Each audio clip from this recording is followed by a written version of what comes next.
Hello, et voilà une belle journée en perspective avec le catamaran. Les croisières en catamaran restent l'une des meilleures façons de découvrir l'archipel de la Société et particulièrement les îles sous le vent. En fonction du nombre de nuits, on peut commencer à Wainé, voire faire un itinéraire entre Raiatea et Bora Bora, ou se concentrer uniquement sur une île. Les catamarans mesurent entre 12 et 13 mètres de long et environ 7 mètres de large, ce qui fait que l'on a une superficie totale d'environ 100 mètres carrés. Ils peuvent accueillir jusqu'à 10 personnes à bord, incluant les membres d'équipage, et ont entre 3 et 5 cabines. Normalement, il y a 2 cabines à l'avant et 2 à l'arrière, 2 côtés tribord et 2 côtés bâbord. Les cabines mesurent environ 4 mètres carrés, certes un peu étroits, mais ils essayent de rentabiliser au maximum l'ensemble des espaces avec des placards de rangement et des penderies. Il y a toujours une petite salle d'eau attenante avec une douche et un WC. La plupart des bateaux sont climatisés, avec une climatisation qui ne marche que lorsque les générateurs sont allumés, c'est-à-dire lorsqu'on est au mouillage. Certains bateaux disposent de cabines ou de pointes aménagées accessibles uniquement par l'extérieur et souvent réservées aux membres d'équipage. En règle générale, un cuisinier et un skipper pouvant partager la cabine ou utiliser 2 pointes. Les espaces extérieurs restent très agréables avec une terrasse à l'arrière et le hamac à l'avant.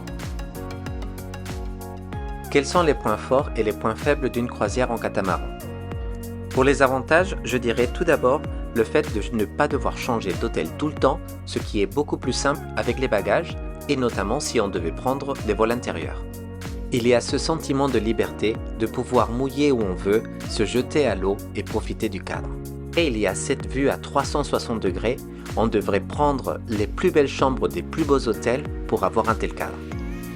On économise souvent les temps de trajet pour se rendre à une excursion, vu que l'on peut souvent mouiller à côté du lieu d'intérêt. Si vous préférez avoir un avis sur les hôtels, je vous invite à consulter ma chaîne. Mais malheureusement, tout n'est pas rose en catamaran. L'un des problèmes majeurs peut être le temps.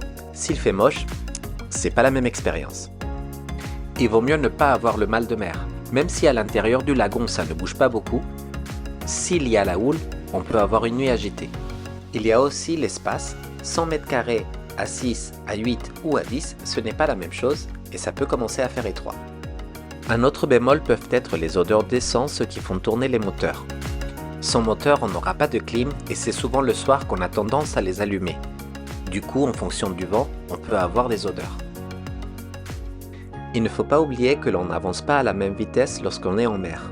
Il faudra donc prendre son temps et ne pas vouloir trop faire en peu de jours.